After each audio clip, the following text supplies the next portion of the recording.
शहर की पहली किरण जैसे ही अमन नगर की संकरी गलियों में फैल रही थी। रामेश्वर अपने पुराने लकड़ी के झूले पर बैठा था, हाथ में चाय का प्याला और आंखों में एक अजीब सी थकान और उम्मीद का मिश्रण। आज भी वही दिन, वही संघर्ष, उसने धीरे से कहा, मगर उसके शब्दों में कोई शिकवा नहीं था। सिर्फ जारा के उज्जवल भविष्य की चिंता थी। जारा, उसकी 14 साल की बेटी, स्कूल की यूनिफॉर्म में तैयार थी। उसकी आंखों में उत्साह था, मगर होठों पर हल्की चिंता भी। पापा, आज साइंस की टेस्ट है और मैं चाहती हूं कि 95% लाऊं, उसने कहा। रामेश्वर ने मुस्कुराते हुए कहा, बेटी, बस ईमानदारी से पढ़ाई कर, बाकी सब संभल जाएगा। लेकिन रामेश्वर का दिल भारी था। उसकी तनख्वाह, जो फैक्ट्री की मेहनत के बाद भी सीमित थी, जारा के बड़े सपनों के लिए कभी कभी पर्याप्त नहीं होती। उसने अपनी पुरानी डायरी खोली, जिसमें उसने जारा के जन्म से अब तक के हर छोटे बड़े खर्च और बचत का हिसाब लिखा था।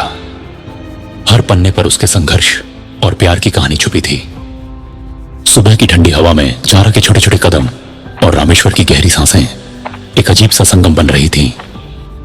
पापा, क्या आप मेरे लिए कभी सिटी की स्कूल में एनरोलमेंट कर पाएंगे? जारा ने झिझकते हुए पूछा। रामेश्वर ने उसकी छोटी हथेली पकड़कर कहा, बिल्कुल बेटा, मेहनत करो और ईमानदारी से पढ़ाई करो, बाकी सब मेरे जिम्मे। लेकिन अंदर ही अंदर रामेश्वर को पता था कि यह सिर्फ शुरुआत है। मुश्किलें अभी और भी आएंगी। रामेश्वर का दिन सूरज निकलने से पहले शुरू होता। फैक्ट्री में सन्नाटे भरी सुबह, मशीनों की गूंज और उसके कदमों की तेजगी। हर दिन वह सोचता, काश जारा को बेहतर शिक्षा मिल सके, उसे सिटी की बड़ी स्कूल में भेज सकूं। दफ्तर में उसका सहकर्मी पूछता, भाई, इतनी मेहनत और इतने कम पैसे में ये सब कैसे संभालोगे? रामेश्वर मुस्कुराता, मगर जवाब में बस इतना कहता, ख्वाब पूरे करना आसान नहीं, मगर कोशिश करना कोई रोक नहीं सकता। दिन में वो फैक्ट्री के काम में खो जाता। मशीनों की आवाज, गर्मी और धूल के बीच भी उसका ध्यान सिर्फ जारा की पढ़ाई पर रहता। वो रात को कभी कभी दुकान या घर के आसपास छोटे छोटे काम करके एक्स्ट्रा पैसे जुटाता। कभी खुद खाने पीने में कटौती करता, कभी खुद की नई चीजें लेने से इनकार करता। रामेश्वर की ये कुर्बानियां जारा को कभी पता नहीं थी। एक दिन जारा ने स्कूल में अपनी फ्रेंड से सुना, तेरी पापा इतने सख्त क्यों हैं, कभी मस्ती करने नहीं देते। जारा को थोड़ी नाराजगी हुई। घर लौटकर उसने पूछा, पापा, आप मुझे कभी खुश नहीं रहने देंगे क्या?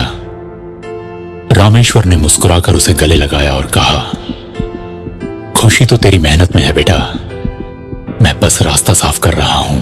शाम को घर लौटते समय जारा हमेशा साथ चलती। बाजार की गलियों में छोटी छोटी चीजें देखकर उसकी आंखें चमक उठती। पापा, अगर मैं टॉपर बन जाऊं तो आप सिटी का बेस्ट कोचिंग सेंटर एनरोल कर देंगे ना? रामेश्वर ने उसकी हथेली पकड़ते हुए कहा, बिल्कुल, मेहनत करो और बाकी सब छोड़ दो मेरे ऊपर। घर लौटकर दोनों खिड़की से गली में खेलते, बच्चों को देखते। जारा भी उनका हिस्सा बनना चाहती, मगर रामेश्वर ने कहा, आज पढ़ाई जरूरी है, खेल कल भी होंगे। जारा कभी कभी पिता की सख्ती समझ नहीं पाती थी, मगर धीरे धीरे वह महसूस करती कि पिता की सख्ती में उसके लिए प्यार छुपा है। मां गीता हमेशा पिता का सहारा बनती। रामेश्वर, थोड़ा आराम भी कर लो, जारा की पढ़ाई के लिए इतना बोझ मत उठाओ। लेकिन रामेश्वर हंसकर कहता, गीता, ये सब उसके सपनों के लिए है, मैं थकूं नहीं। रात होते ही रामेश्वर अपने कमरे में बैठकर हिसाब किताब करता। जारा के ट्यूशन के पैसे, खाने पीने में कटौती, फिर भी बचत कम। ये कैसे संभालूं? उसकी आंखों में चिंता, मगर दिल में उम्मीद भी थी। वो याद करता अपनी जवानी की बातें, अपने पिता की कुर्बानियां।